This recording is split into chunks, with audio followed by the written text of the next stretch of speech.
Hello guys, in this video I'm going to show you how to create aesthetic puzzle transition in CapCut using template.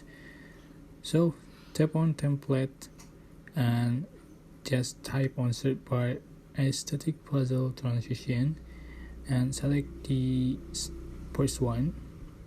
So click use template and select the photos you like. So here we go. This is the final result. You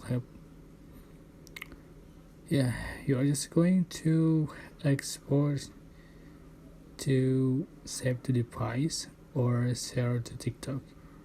I hope this information will helpful for you. Don't forget to like, comment, share, and also subscribe. Thank you so much for watching.